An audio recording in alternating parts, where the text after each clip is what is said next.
Okay, you ready? Yeah, man. Yeah, cool. Okay, we're rolling. Hey everyone, welcome back. I've got another episode, but this time we're going to be doing a video chat because we're still on lockdown. The positive thing about that is that we can film from with guests that are from far away as opposed to doing it in the barber shop. So with that being said, today in the chair with the barber, I've got a London-based rapper, Genesis Elijah. What's going on, man? How you doing, man? I could do with a barber right now. Can't lie.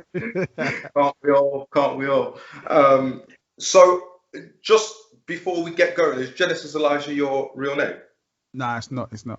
It's a That's my stage state. name. Yeah, yeah, yeah. Okay, because I think you mentioned something about it in one of your songs, but I was driving while I was listening. I didn't pick up to why they called you that. What's It's one of them kind of like like the Joker, like his origin story. Like no one really knows. right? Okay, And it's changed so many times. I don't even remember why I even gave me myself okay. that name. But I've had it since I was like 15, I think. Maybe 16. So, That's my name. is that when you started getting into the music? Um, Kind of. I started rapping when I was about 10. Okay, And then I was into rap even before that really, but I yeah, really started writing my own bars when I was about 10, 11. Then one day I got with a group of friends at school who were all into hip hop, all into rap. And right. we used to like freestyle with each other. And then Okay, my younger brother, who's also a rapper, we used to like battle each other and stuff like that. And then okay. by the time I finished high school, it was like, okay, I think this is what I really want to do, like seriously. Right. So were you were listening originally to American hip hop? Yeah, man. Yeah. So I think the first album I ever listened to, like properly all the way through, was Ice Cube, America's Most Wanted. Okay. So that was, I think What I ye- was, yeah, I was 9 years old, man. And what it was year was that? that would have been 89. Oh shit. Okay. Yeah. So like Right. it was my uncle's tape, man. I think he was at uni at the time. And Okay. I had my granddad bought me a Walkman, but it Right. weren't like you know what I mean, like one of them cheap ones or whatever. Yeah. Yeah. Yeah. Yeah. And yeah, man. So I just had found a cassette and was listening to that non-stop. He had bare cassettes, but that was the one that just stuck with me. And I listened to it till it started going slow. When the batteries would die, the tape would go slow. And Yeah. it was even better because then you could really hear the lyrics as well. So that was like the Right. first album I kind of learned all the lyrics to. So yeah, I So was. what would you say your like handful of your favorite rappers, like American rappers, were? It's changed a lot, man. I think back then it was NWA, Big Daddy Kane, MC Hammer, Okay. and then kind of like, so I would say like MC Hammer, LL Cool J was when I was like real young. So when I was like 6, 7, Right. LL Cool J definitely. Okay. MC Hammer was a little bit later, but they were like my coming up into rap. They were my favorite. You Right. know when you just hear what comes on the radio, and that Yeah. was Yeah. Yeah. Yeah. stuff I would go towards. Then when I started being around my cousins a bit more and really checking what they were listening to Big Daddy Kane. So I was kind of like Okay. listening to him a lot. Right. And then NWA were just like, especially in my school, they were like the gods. Like NWA were like, Okay. that was the one we all loved NWA.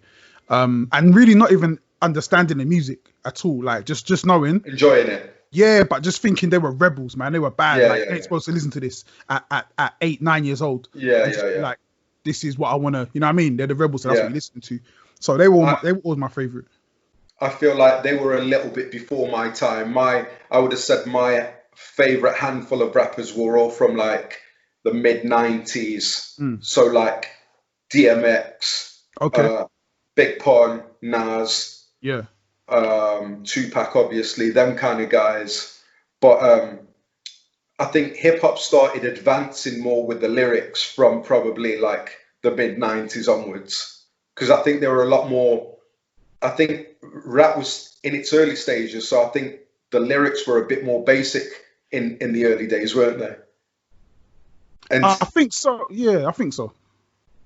and But then then you can say you could say like a lot of the mainstream were basic, but at the same time you had Rakim, you had Big Daddy Kane who yeah, were yeah, yeah, coming yeah, with the yeah, multisyllabic rhymes anyway, and really talking, especially Rakim talking like a lot of deep stuff. So it was always there in the underground, but I guess it started, the hardcore side of things became a lot more prevalent in the 90s, because that was when you had gangster rap was really at the forefront. It wasn't like a fringe, it was everybody was now gangster. So yeah. I think when they first started, it was more basic, and that's what eased people in. I think they would have blown somebody's minds if they were new to it, and that's what they got exposed to straight away. Kind of, but I think that only really works here when you're talking about concepts outside of cultures. So if you think about it, like for me, one of the biggest things of listening to gangster rap was like, raw, these guys are talking about things that happen in the hood anyway, but no one ever raps about it. It's like, raw, that's okay. That's so these concepts were never really alien to me, even at a young age. But I do think that if you're coming from an outside perspective, you kind of have to ease yourself in, because you're going to be there's a lot of again with any culture, one of the best things about culture is that shared language, and you're talking about things that no one else outside of that is gonna get. It's an inside joke. And I feel like that's probably one of the best parts about culture. So yeah, I get what you're saying still. So what happened was, obviously you were inspired by the American stuff, but what I find interesting was I was always a big fan from the get-go with American hip hop. And then a lot of the younger crowd won't know this, but back in the day, there was a channel in the UK called Channel U, which was like the introduction to British urban music. I guess we had like garage, but Channel U was like focusing on the grime. And I remember watching that, and I tried to like it because I thought, well, these guys have got our accent, so they're more relatable to us. But there was a lot of talented artists on there. The difference was, I think, back then in Grime's infant stages, there was people with talent, but then when they'd actually try and make songs and proper music, it was, I think they were struggling to find their feet, which is why I didn't personally enjoy it. But what was interesting was the one song I still remember that I came across on Channel U, and still to this day I listen to and enjoy it, was Murder by Kalashnikov. Which then brings us full circle to, that was your first song was with Kalashnikov as well, yeah? Yeah, man. Yeah. Tell us about that, man. How did you meet him? I met Kalashnikov. So Kalashnikov was already, and when I started getting into UK hip hop and moving in UK hip hop crowds, Kalashnikov was already a name in the scene. He was already, he was massive. Like he was the man. He was the up and coming guy. He was the one everyone was talking about. Was this before he was on? Before he was on like Channel U and stuff? Yeah. This would have been like, we're talking like 2000. So way before any of that stuff really. Right. And I mean, actually, I remember one time being in a car with my ex. So this is like, I'm talking, like 90, 99, 2000, maybe 2000. And he was on the radio, and they played one of his songs. And I said, yo, stop the car. I need to hear this. And just listening to him rap and just going, it blew my mind, because what it did, it opened up there was like a new door, like raw. Because what he's doing, this is what we had. Let me break this down for those who don't know. So with UK hip hop, you kind of had two different sounds. So you had the guys from South, who had come up under the ragga scene, the dancehall scene, the drum and bass scene, and it was really like it was just a gangster scene, man. It was super road. So like in the clubs, it would always be the ones who were popping bottles. There was no artists back then. It was all gangsters, and the whole thing of it would be, the chat would be different. The things you talk about would be different. Then you had the up north, like North London style of rap, which was, they were kind of hood as well, but at the same time they were doing something different. They were doing like, it was more metaphors, it was more poetry, it was more it was like abstract concepts, and it was nuts. So what Kalashnikov did was he put those two things together, Okay. And to me, that was just like, nah, I don't even understand what's going on. And that changed for me from the time I heard Kalashnikov. I was like, that's how I want to rap, because it was almost like, rah, you're bringing those two things together. And I'm a kind of person who, I'm from South London. I was brought up in Brixton, born and raised in that area. But at the same time, I love the metaphor stuff. I love the poetry. I love the what's the word, man? Like just the whole it's like the illustration. It's like you're really bringing pictures into people's minds, and right, yeah. Like it's iconic. And so to me, when I heard him, I was like, all right, boom, that's how I want to rap. So that was the kind of style that you found that was best for you at that time. 100%. At that time, from then on, it was like, that's who I'm modeling my style after. And I would even write raps and be like, nah, man, Kalash wouldn't say that. I ain't writing that. Okay. That's how I was on it. How did you meet him? So we were all at this club called actually, was it WKD? No, it wasn't even WKD then. It was Underworld in Camden. And so there was a night called Kung Fu. So the first or second Tuesday of the month, there would be this hip hop night. Everybody would be there. Me and my boy Answer, we would go out there. Nobody knew who we were, and we were just trying to get on. So then what we did at the time, no one was really doing this. We started doing mixtapes or mix CDs. So what we would do, we would get all the latest songs that were out. And bearing in mind, there's no Spotify or nothing, so you can't really hear a lot of songs. And then we'd also get dub plates as well. So we get artists to give us like special dubs. So we had like dubs from Sway, dubs from like a whole bunch of rappers. And then we get Kalashnikov on there. And then what I would do is put my songs on there as well. Right. So I just slip my songs in, right? And I would host it as well.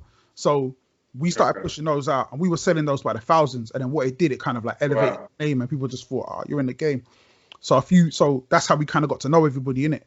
And then when we just got cool from there, man, from like the day I met, from meeting Kalashnikov and the crew at the time, he was in a crew called Terra Firma.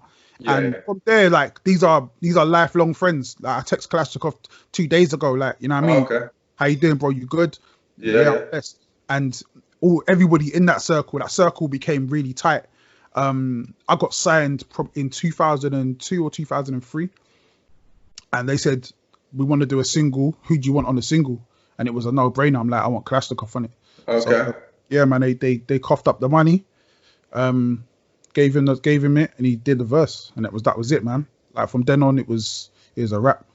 Okay, so I'll swing back into that afterwards, but so I listened to your 3 albums over the last few weeks. Yeah. And I'm one of these people where I never expect too much, and I'm quite narrow with what I'm into and what I'm not. And I didn't know what to expect too much. Shout out to Stu, because Stu always bigs you up. 100%. So I thought, all right then. So when I started listening to, what I realized was your music was the type of music that I could listen through the whole album and enjoy it, even though it wasn't the same all the way through. Yeah. Because what you provided was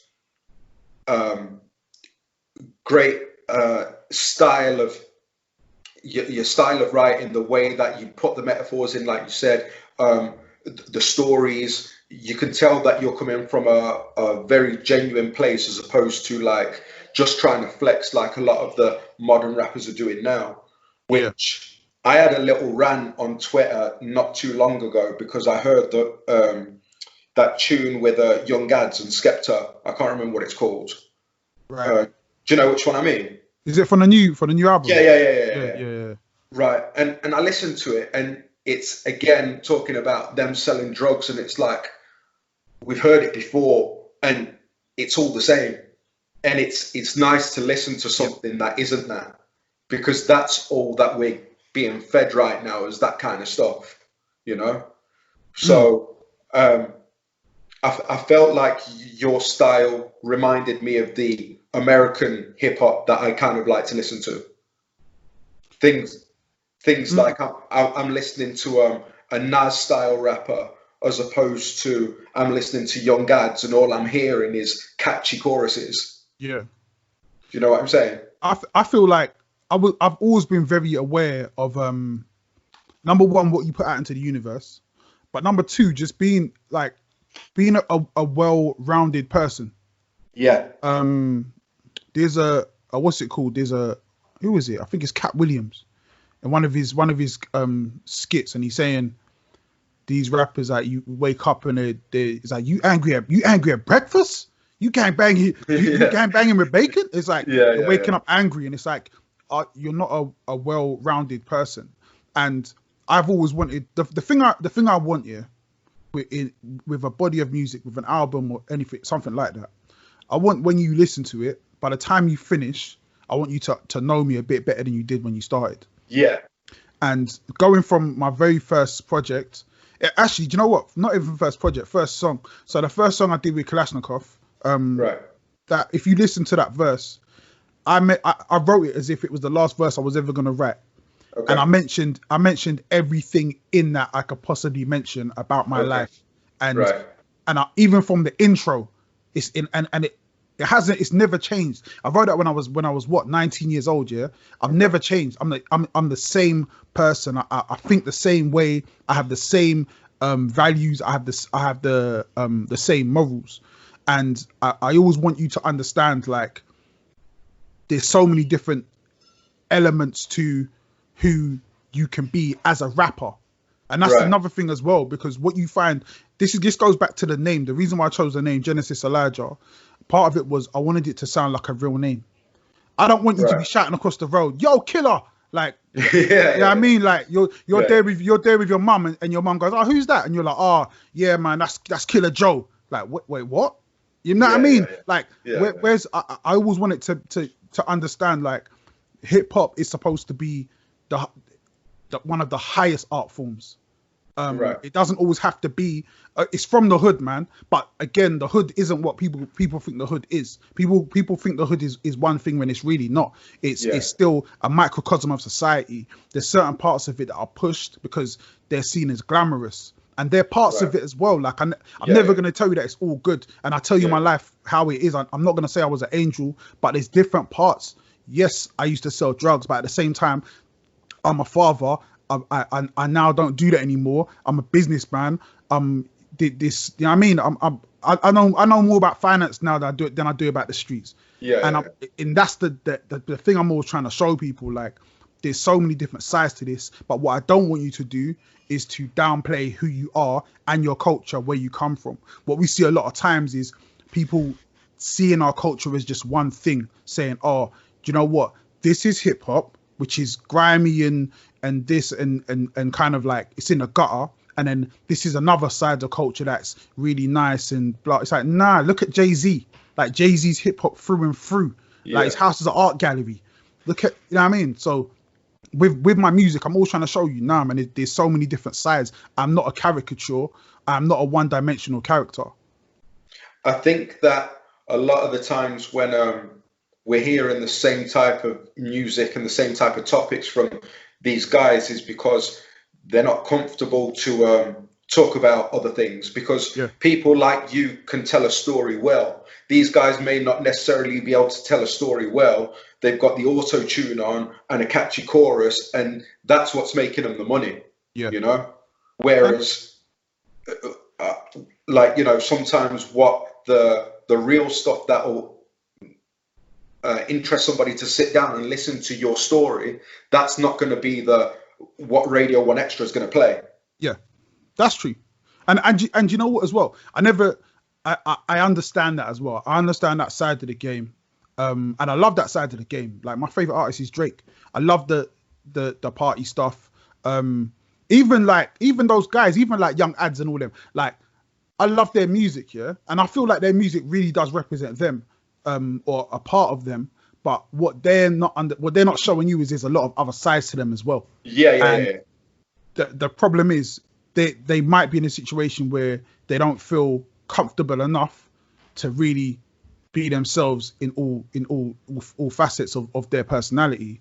And also as well, you kind of have to think, if music is how you make your money, and hits is how you make how you make your money, and radio is how you make your money. You sometimes you don't have the freedom to go, Yeah. do you know what? You might be able to do an album track or whatever, but for the most part, you're going to be going, okay, this is the format. This is what I need to do. I need to get them streams because I need to keep the money coming in. Yeah. Part of one of the most beautiful things about being an independent artist is that you're really in control of what you want to put out there, and there's I never have to worry about, oh, I need this to eat. Nah, man, I'm good. I make my money in other ways. So music to me is just like music to me is really just fun. It's really just like a platform for me to just get my message out there. Yeah. So what I was like trying to get to before was the fact that although some of these guys are making good music, a lot of it will be the same. Whereas when I listened through your album, you put me through a series of emotions and thoughts, which is what I personally listen to music for. Sometimes I want to switch off and not have to think. And sometimes some of your songs, you've got to really pay attention to get the most out of them. Yeah. But I like being able to do that. I like having the option to do that with an artist. But did you choose to go independent? Because what I realized is there's a lot of the I don't know what word to describe these guys, but guys like Akala, Loki, these kind of guys. I know they always like preached about being independent. Yeah. So could you give us a bit of a basic rundown to why you chose to be independent, even though it might not financially be the best way to go about it? To be honest, I don't think I chose to be independent. I just think that was the only option really available to me. The deals that were offered were never enough for me. They were never like gonna put food on the table in the way that I needed them to. Talk us through that. What kind of stuff do they offer you when they're offering to sign you? What's on the table? So we're talking. If we go back to the first deals I ever got were pretty much no money. They were just might get a little bit of an advance, but again, nothing special. The bigger deals I was offered, and these are around like the Channel U times and the times I was selling CDs in the street.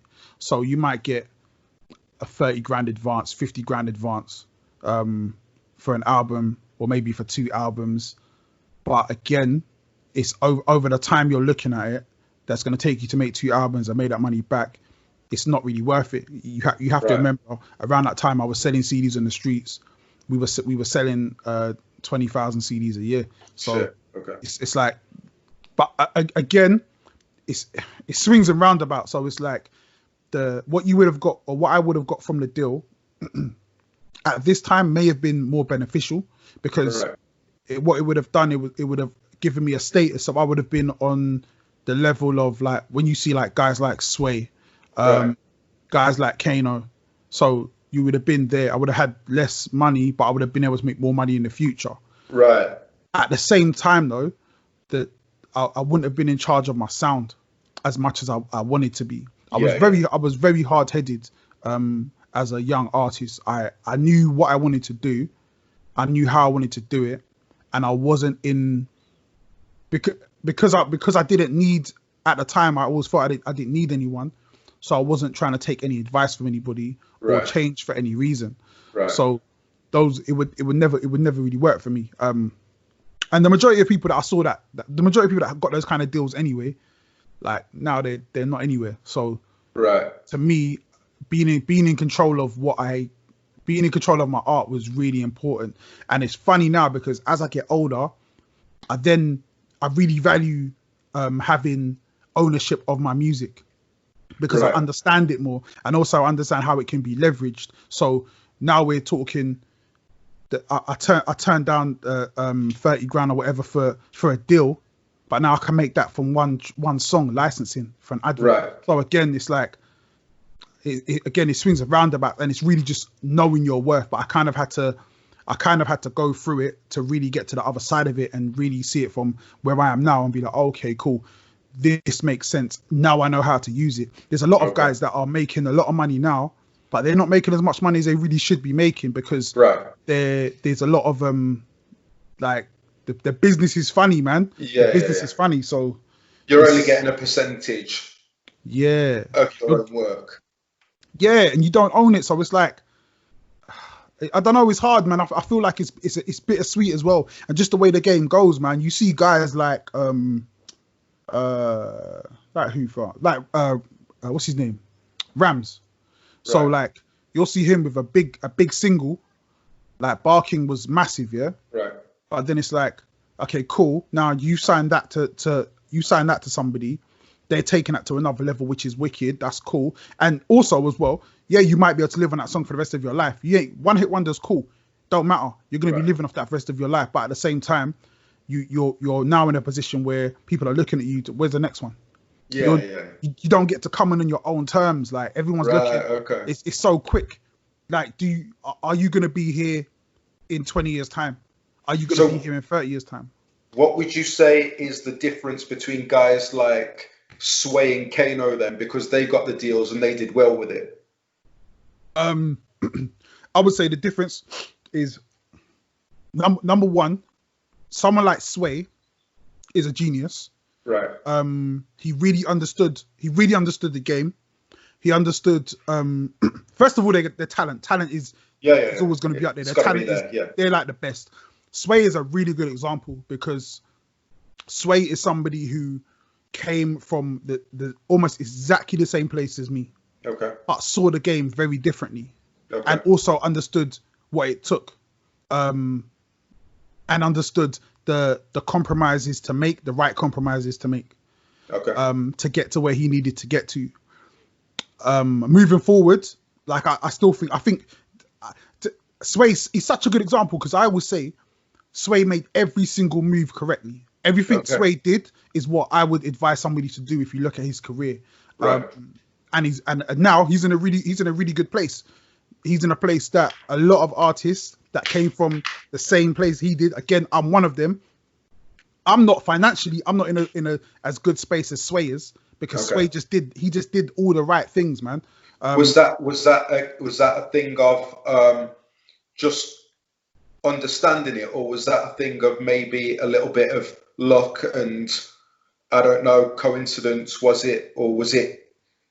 Did he understand which way it was gonna go? Because sometimes you can make a business decision, but you're only thinking 1 or 2 steps ahead, but then where you end up in 2 steps, the third step might take you out from somewhere, you know. So it's hard.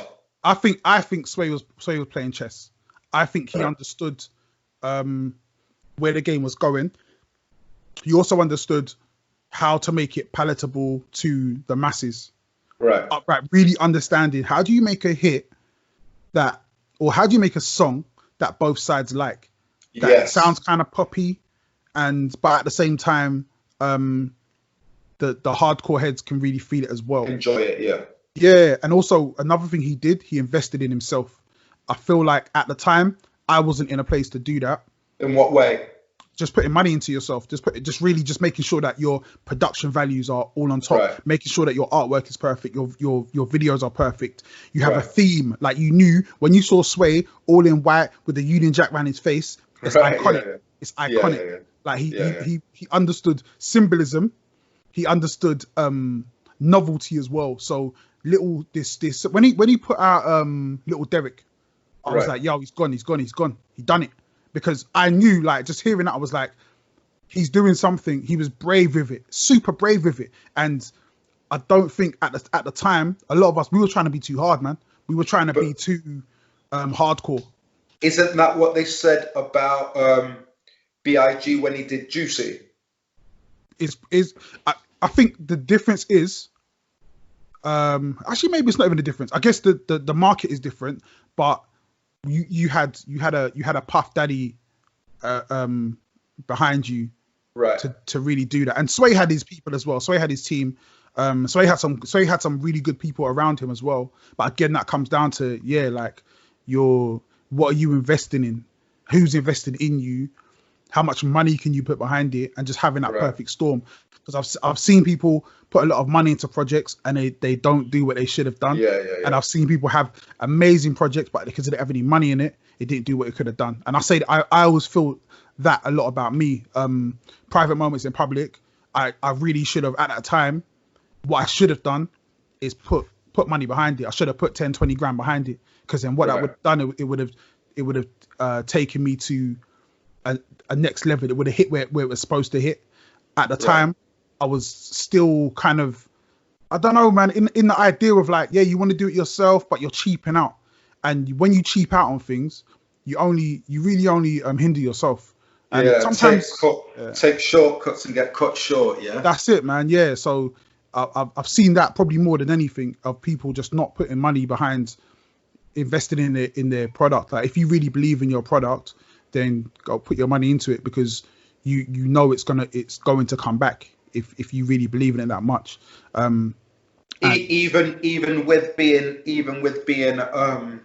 independent, like 1,000 times more, because the problem is when you got other people's money going into things, it's cool because it's not your money, right? But at the same time, a lot of the decisions aren't your decisions. When my very first album, Dep on Road, the problem I had with that was there was money there, so anything I wanted to do, they'd be like, yeah, cool, but then they'd also come back with like, yeah, but we want you to do this, and I'd be like, what? That don't make no damn sense. You don't know the game.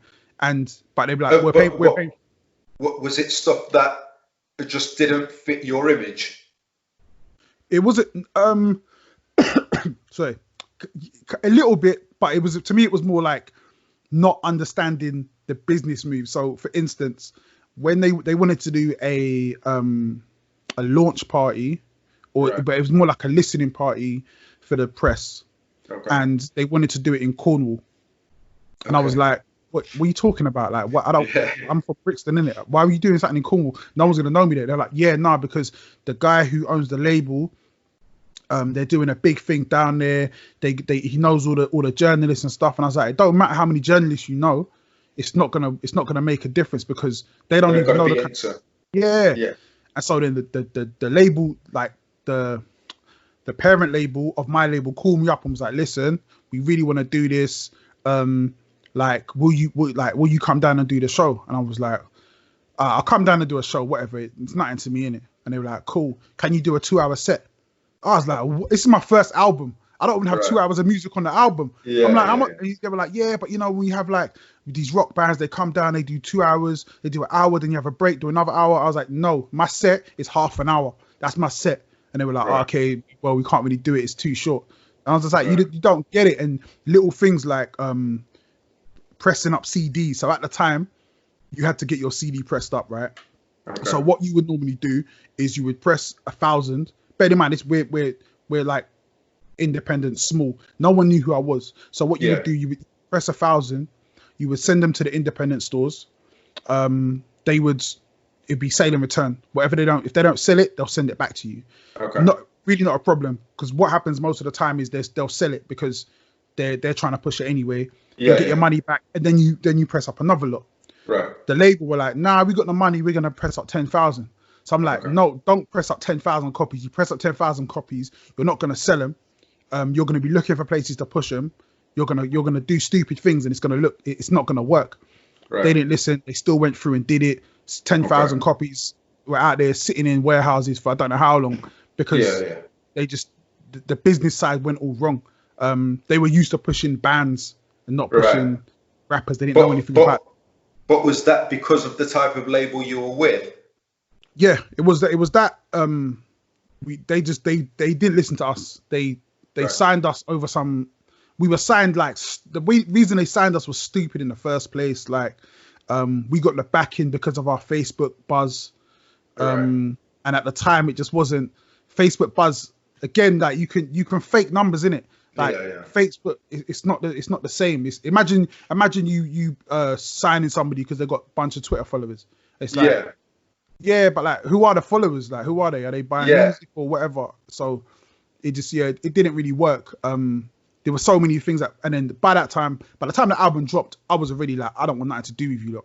So there was, for years, I didn't make any money off that album because what they were saying was, well, you got to recoup what we put into you, and we put a bunch of money into you, so you're not getting any money back. Right. And so I was disillusioned from there, but it worked out in my favor because what I did then was then make my mixtape, which was Industrial Revolution, and then went on to sold that and sold thousands. So was it harder then? It must have been harder back then, being independent, to get radio play. No, I don't think it was. It wasn't. Nah, it wasn't. Because there was a lot less people doing radio. There were a lot less names out there, so you just had to know the right people. Right, but then that's a problem, isn't it? Because I thought that one of the benefits of being signed was that they've got the connections to the radio, whereas you being a guy from South London without, let's say, a deal, wouldn't have the connections to the radio. Like the labels will have more connection. Even like now, I say it's the same thing. The labels have the same connection.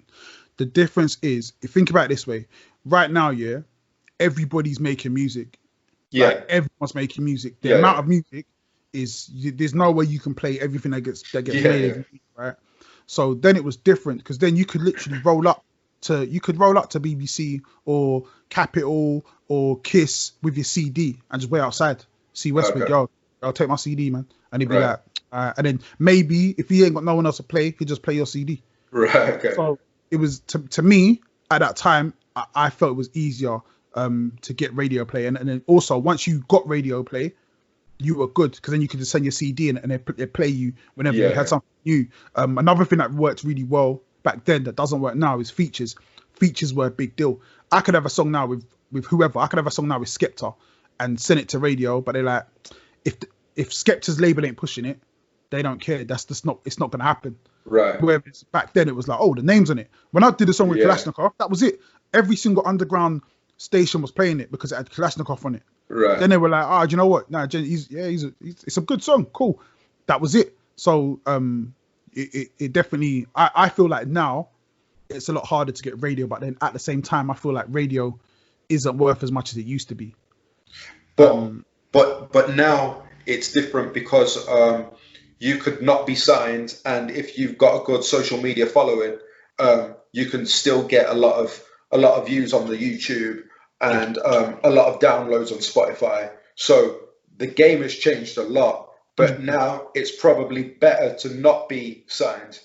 Yeah, it is, because just again, this is like, what do you want to do? Do you want to sell? If your track blows up, which every day a track blows up, right? Yeah. The best position you can be in when your track blows up is making sure all the money's coming to you. The last thing you want to do is be in a label, your track blows up, and then everyone's in your pockets. So yeah, it's definitely better to be independent now. And the labels understand that. I think that's why the labels, that they move the way they do now. It never used to be. It's all backwards. So before, a label would find you. You have A&Rs who would go to clubs and see who's performing. Right. No one's ever heard of you. I used to have meetings all the time with people, and they'd be like, "Yo, we saw you perform, and we like your stuff." They just liked you as an artist and thought, "Oh, yeah, okay, you can work." That doesn't happen now. A&Rs don't need to leave their house. All they need to do is go on TikTok and see, "Right, who's popping?" Yeah. Cool. Let's. Have they got a deal? No.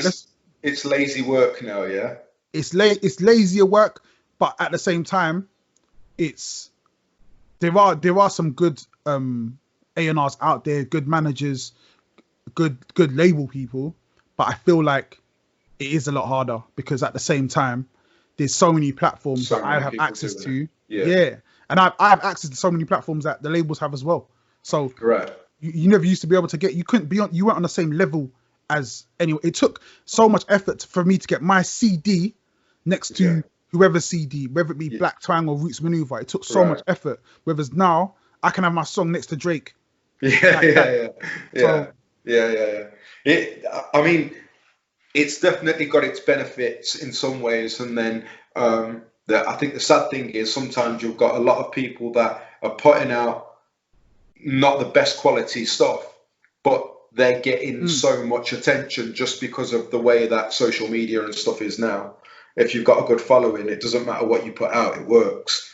But one of the things I wanted to ask you, which I was intrigued about, is you performed in front of 10,000 people, yeah? Yeah, many times. Right. Can you, so how, talk me through that. Like, how did that come about? What was it like the first time you performed in front of so many people? I say I've done it like Glastonbury, that kind of stuff. I think the biggest time though was when I did Matt Goss performed at Wembley, and I had a track with him. Right. We had this remix track. So yeah, that was at Wembley. I think it might have even been more. It might have been like 12,000. Okay. And there's nothing like it, man. There's nothing like it. It's funny actually. There was fans that I met on that day that saw me perform that still like chat to me now, still holler at me now. Right. I spoke to one of them today actually. One of them tweeted me today. The difference, yeah, it was crazy, man. Like I'm used to like 100, 150 people, maybe 500 on a good night. Right. That level of people, when before the music even started, and like you're just waiting backstage, the noise is just different, man. It's a whole different experience. It's something that I would love to be able to do again. I feel like the whole time was like an out of body experience. I was trying to be like, like when you're trying to be present, right? And I'm like, I want to be in the moment, yeah. But it was too big. It was too big for me to like get my head around. What was it like backstage before you went out? Because obviously you're aware of how big the crowd is. Yeah. Was it hard to kind of bring yourself out there? Because I've done things where you're nervous about something, and you've got that much adrenaline going through you that it's like your body doesn't move as freely as you want it to move. Was it one of them kind of feelings? It definitely was, yeah. But it was also like the whole day was just nuts because I didn't know I was even doing it until like, oh shit, okay. Like the dude called me up and was like, "Oh, you might be doing Wembley on Saturday," and I was like, "All right, cool, whatever." And this might have been like Thursday. I didn't hear nothing from him on Friday. Saturday, he's like, "Oh, can you get to Wembley at 2:00?" I was like, okay. So right. I've gone down there dressed in my tracksuit and just whatever I had on, to do the sound check. And as I've got there, I've met Matt Goss, but then there was like bare other celebrities there as well. Okay. I'm just like, and then he's let me meet his the people that finance his shows and everything. Okay. So I'm like chilling with all these millionaires and stuff, yeah. And I'm just like, rah, this is absolutely nuts. And but then I wasn't in a moment then because I was thinking I need to go home, I need to go get a trim, I need to change. I didn't even have any clothes. I had to go buy some clothes in it because I was like, I don't know what I want to wear. So I've done all that, come back now. Again, it's like there's just bare celebrities around. I've gone back up, sitting in like the VIP section. Right. I've kind of looked over at the crowd and then been like, oh wow, okay, this is nuts. Right. And then it was so. I'm telling you, man, it was so surreal. He had a choir that was backing him up, and in the choir was one of my boys from way back in it. So he's like, "Bro, what you doing here, bro?" I'm like, right. what you doing here?" I'm like, "I'm about to be on stage." He's like, "Nah, for real." Like, yeah, man. So everything is just going crazy. I'm seeing like you see people and you're like, "Oh, how you doing? You're right." They're like, "Yeah, you're good. I heard you on the mic test and all that. Boom, boom, you're good." And then I'm like, "Oh, thank you." Okay. And then you're like, "Wait a second. I see that person on TV." Like, there's this bare famous people, and you're trying to figure out like who's who. So I've gone on stage, and everyone's just cheered, gone crazy, boom, boom. Like none of them know who I am. They don't know who I am. But they just like, I mean, bigging up. Yeah. And I forgot my lyrics. Like they just gone out my head. But the beauty of it is, I'm good at freestyling, isn't it? Oh shit! So that's what you did. So I freestyled. And it kind of went well, and I'm ready to walk off. Then Matt Goss is gone, nah, come back, do the verse. So I'm like, bro, I gotta remember the verse, man. I don't remember. So he didn't know that you forgot? Nah, he did. He knew, because he knew the lyrics. So he knew that I didn't get it right, yeah. But so he wanted me to do the lyrics the way it was written. But so I've done a freestyle version, but he's like. But what was going to be the difference? What was going to be the difference if you forgot it then? Did you remember it the second time? Hell no.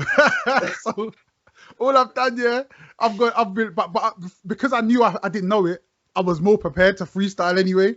So I started like the first 4 bars or first 8 bars that I had, and then I've gone into a more of a freestyle and made it like, you lot make some noise, and they just got crazy. Oh yeah. shit! Okay. So like it kind of just it went so much better than it would have gone me just spitting bars. Yeah, and then I've just literally come off stage. I didn't wait around. Like they wanted to do like the parties and all that. I was with my wife. I'm like, yo, I need to get the hell out of here. And like I think actually no, that's a lie. I wanted to get out of here. They were like, nah, can you wait till the show's over? Wait, because they wanted like some pictures and stuff because they were filming a documentary. So I waited till the show's over. Spoke to Matt and all that. Spoke to his people, and then I've driven out. Yeah, the back. So I've driven out. I think I was driving wait, was I even driving? I don't think I was even driving. Oh no, I was. Yeah, I was. I was driving a Peugeot. I was driving a Peugeot 207. Yeah, like so I've come at the back. Yeah, bearing in mind all them man is like black mercs everywhere, and I'm like kind of the security let me out. As I've come out, there's just a massive crowd. People screaming, "Oh my God, we saw you on stage!" They're screaming, like jumping all over the car and stuff. I'm like, "All right, thank you, cool." And then came home, and my Twitter was crazy, man. I think in that first day, it was like 500 people just following me straight off there. Wow.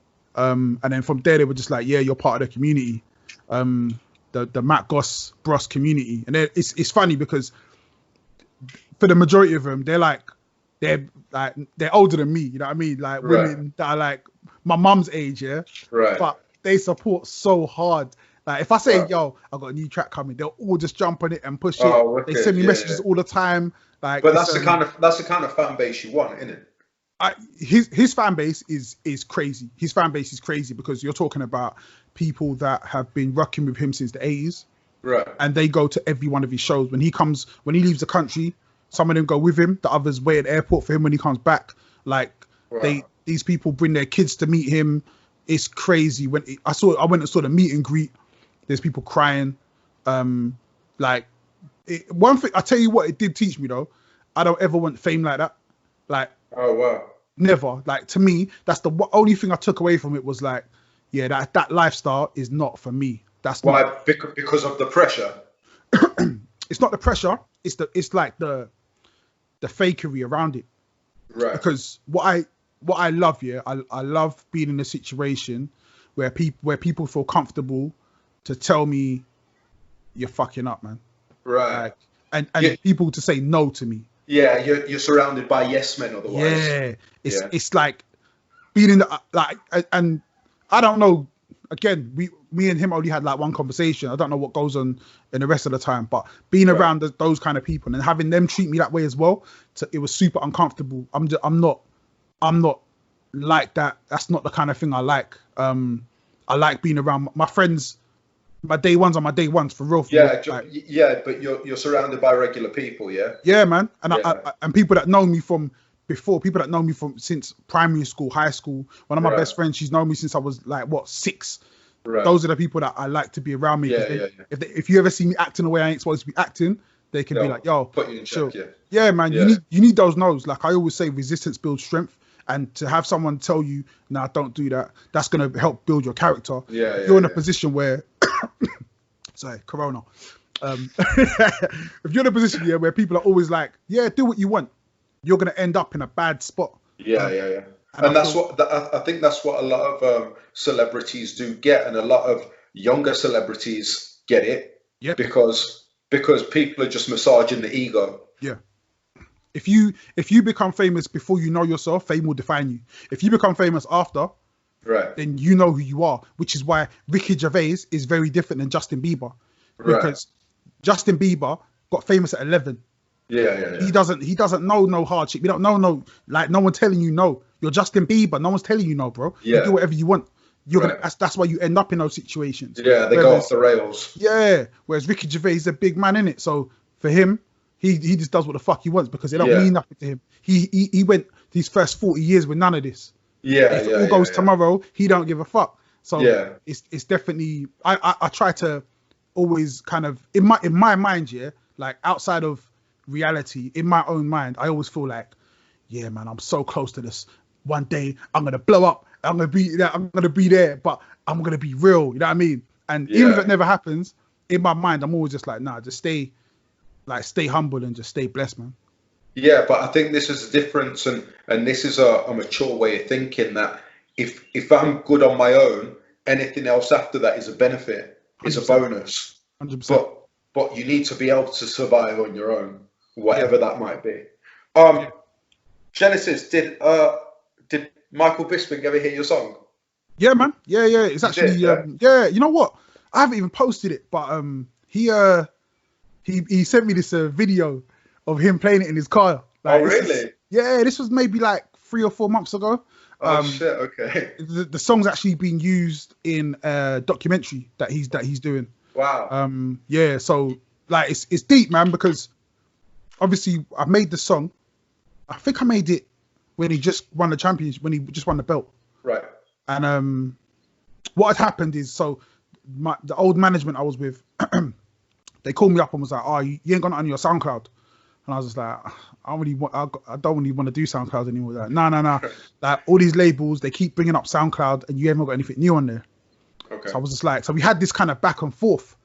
And if you listen to the song is really just about like, stop counting me out, man. Like I've done, Yeah. You're acting like I ain't really out here doing things. So that song was just a big flex, and it was, I can't remember like why Michael Bisping came into it, but I just felt like he's the same. It's the same way. Like you're counting this person out the whole time. Did you feel like it was a similar path because Michael Bisping had been around on the scene for a long time, and I, as a big UFC fan, it was kind of like Bisping's good, but he's never good enough to get the title. He was always like a good second or third place, and then when he won it, we were like, oh shit, he finally did it. But what it was he won it through consistency.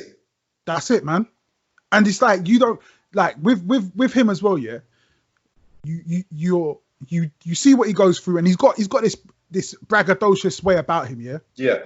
And he's cocky with it, you know what I mean? And he's proper British with it, yeah. Yeah. But the bit you don't see, yeah, is like the work that he put in. Right. That's why you know they say he's a cardio king, because he really puts that work in. And he lost the eye to the game. Like he lost the eye to the game. Yeah. For me, when you're really giving blood, sweat and tears to this game, yeah, that keeps knocking you down, but you're like, nah, this is what I want. I'm giving my life to this. And for me, that's how music is to me. It's like I've given my best years to music. Yeah. Like there was times I could have done so many other things in it. Yeah. And I could have given, which is why now I try to give way more to my family, because that's what it's about. Because I spent so long taking and just sacrificing not just my time, their time as well. So all these little, when I'm talking on this track about all these things that I got, it's like I deserve that now. I deserve that. And don't look at it like, even if I don't get to the level where certain other people got, you have to respect the fact that I did it by myself. Like no one else can say, oh, do you know what? Like, yeah, we gave him that. You didn't give me nothing. You gave me nothing. Yeah. If anything, you put barriers up in front of me to stop me from getting it, and I still got it. And Bisping was like the perfect guy, because again, he's not the biggest guy. Like he ain't the most muscly guy. Another thing about him as well, yeah, there's a lot of guys in the UFC that are taking PEDs, yeah. Yeah. Bisping is one of the guys to me. The few guys that didn't. Yeah, and like everyone says they don't or whatever, yeah. But he's one that I believe. Yeah. Because of just like just the way what I get from him. And so when I put that track out, like I didn't think he would. I thought he might hear it or whatever and just be like, yeah, cool. And it was just because he heard it, messaged me, inboxed me, and was like, how long after you put it out there? It might have been a couple of days, probably a couple of days, and he messaged and been like, yo, I like this. The track actually got playlisted as well, which was massive. And then he then he then put out another one going, oh, how did I miss this? Like he forgot it. I'm like, no, you did it. You messaged me. But then he hit me again and was like, listen, like, I love this song. I want it on my documentary. Like, Wow. anything you need, yeah, you shout me. Anything you need, shout me. Whenever there's UK shows, if I'm about, hit me up. And just like, Shit, okay. on a real level, just on a real, That's you're just amazing. like, raw, yeah, man. It's crazy, and it really parallels when I did this song called My Truth, and I used a Ricky Gervais sample, and it was the same thing. Like, he just hit me up and was like, I love this song. And back then, this was before Twitter was even really that big, but he still had his website, and he put me up on his website, and just that kind of just showing me that love, and just being these guys are forget the money, they're super famous, like, you know what I mean? And I'm not famous here. I know what my DMs look like. People hit me up all the time, so I can't even imagine what they go through. But to still take the time and go, yeah, nah, man, like, big up. And always, Ricky Gervais likes something I did today, like, always been there, just being like, yeah, that's cool.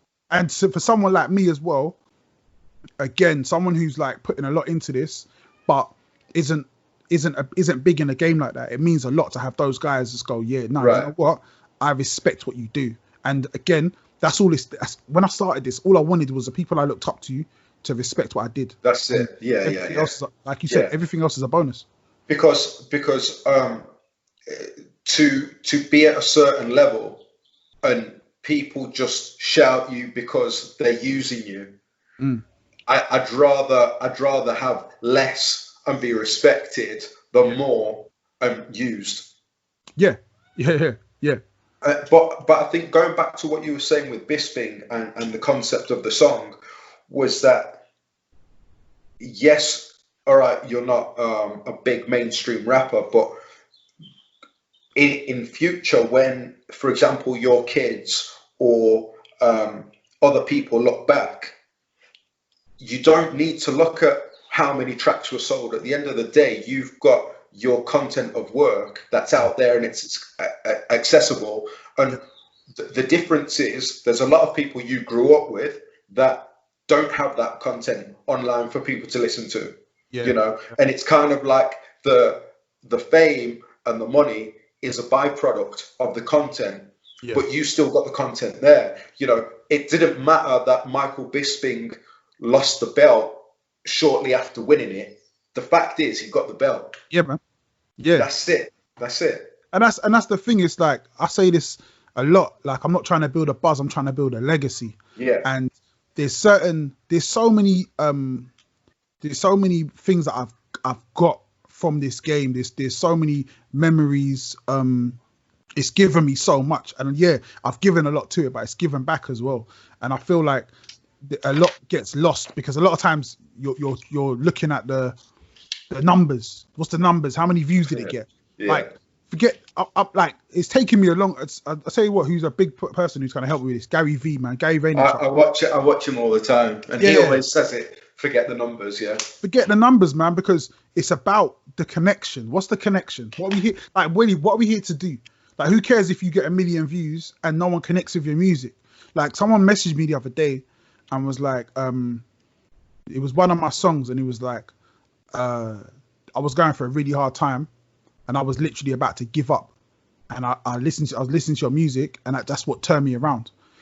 For me, I'm just like, so if you take away every single like, every single play, every single show I've done, all the money I've ever made, if the reason I was put on this earth was to make songs to save that person, and that's it, that's enough. So to me, it's worth way more. And I look at things differently now. And when you start looking at things in that way, it takes away all the pressure. There's no pressure. I'm not looking. I don't have to. I like making a playlist. I like getting the numbers, cool. But if I don't even care. Like, my kids are healthy. Yeah, my wife's happy. The house is nice.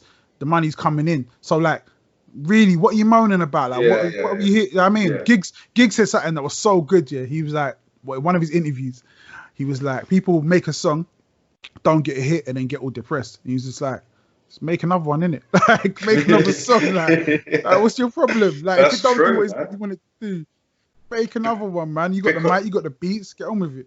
Because Gary Vee was one of the reasons I started podcasting in the first place. And obviously you do want the views, but I ain't getting the views I wanted to get. But then I thought, you know what? At the end of the day, I'm doing this because I enjoy doing it, and I'm trying to bring content that I enjoy. And somebody, not everybody that's ever listened to my podcast is necessarily going to watch this episode particularly or watch the episode before it, but somebody's going to enjoy it, you know. And I'm not going to sell myself out to make stuff I don't like just so people can say, oh, you know what, band's getting hundreds of thousands of views.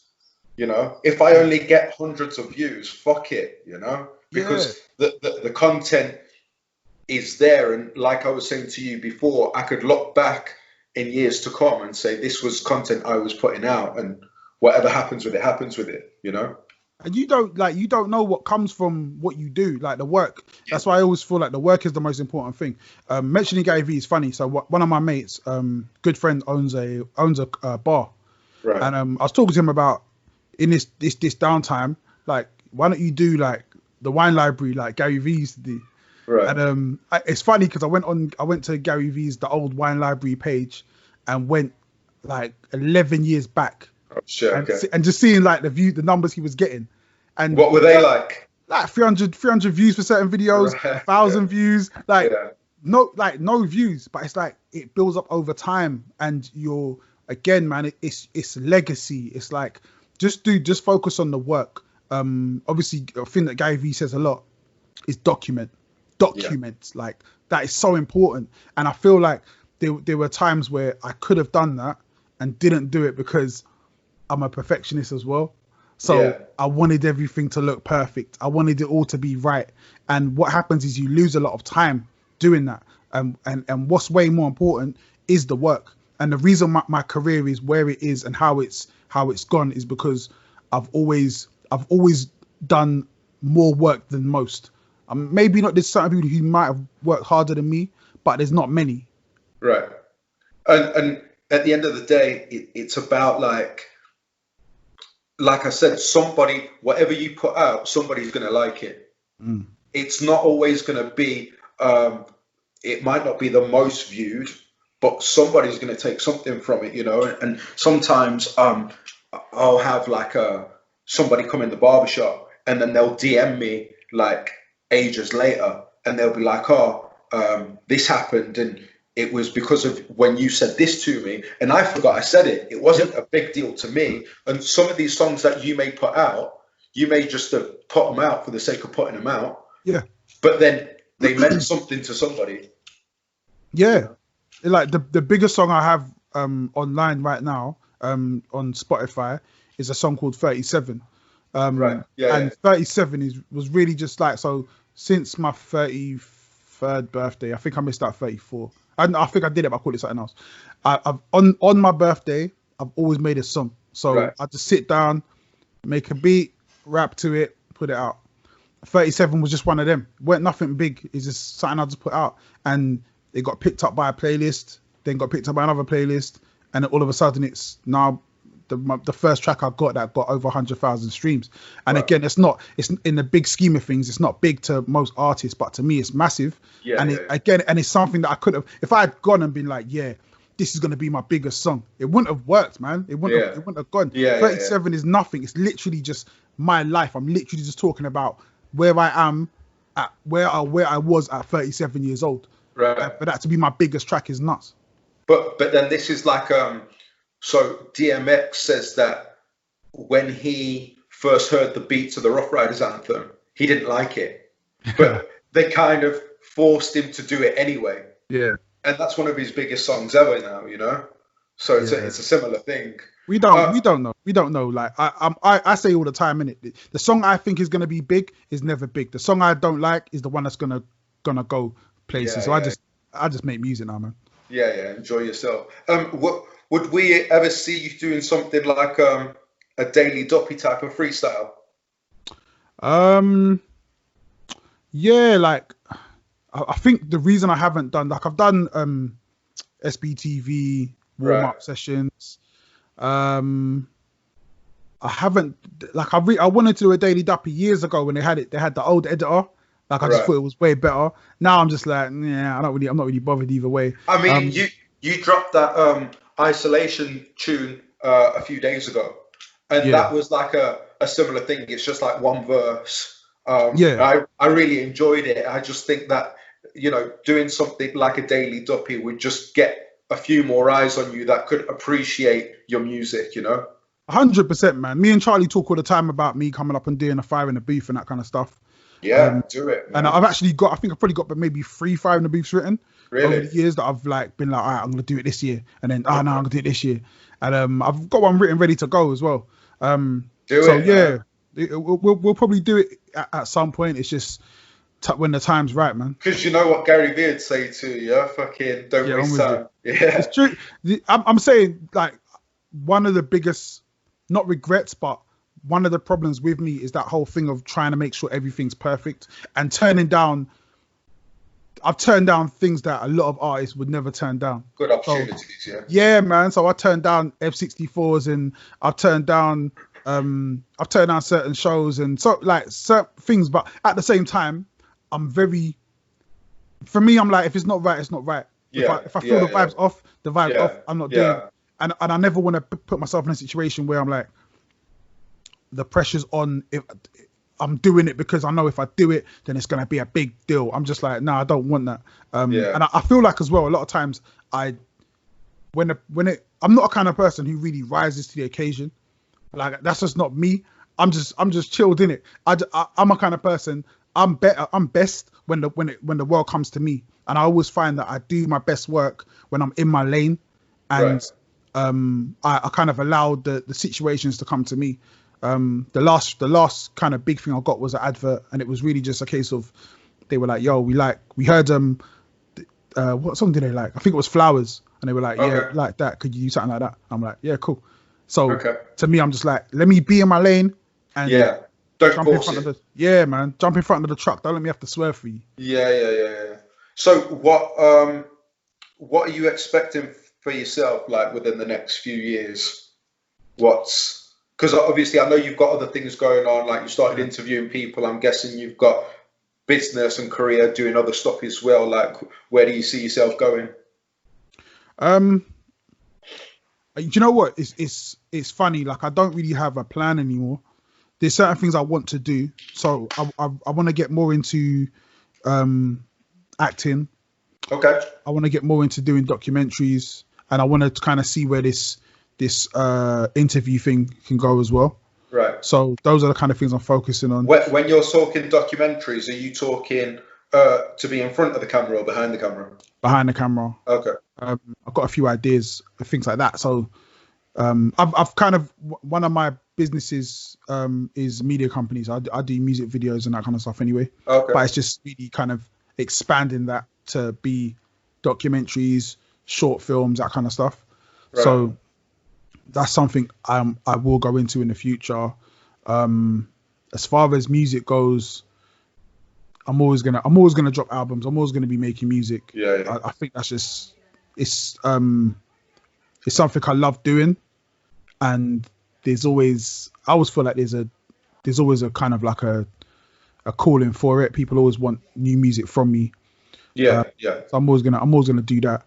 It's gonna be interesting, man. It's gonna be an interesting kind of the next 5 years are gonna be interesting. I think this whole lockdown has been a blessing, because what it's done is it's forced people to focus on what they really want. Yeah. On what's necessary. Yeah. So I've gone from being like, do you know what? I really want to get into more into the buy-to-let market and property. I've gone from wanting that and be like, you know what? I don't want to do that anymore. Okay. Because at the moment I'm stuck in a flat when I could have been in a big house with a nice garden. But because doing other things, I'm like, nah, you know what? I want it for myself, and then there's other things I want to do that are way more important right now than. Yeah, it puts things into perspective for everybody. Yeah. 100%, man. 100%. So, yeah, I want to see where the interview thing can go as well. Obviously, at the moment I'm doing artists, but I've also got a couple of other platforms. One of them, which is really just for entrepreneurs, and the other one is more focused on finance. So that's something I'm gonna kind of go deeper into in the future. Yeah. Awesome.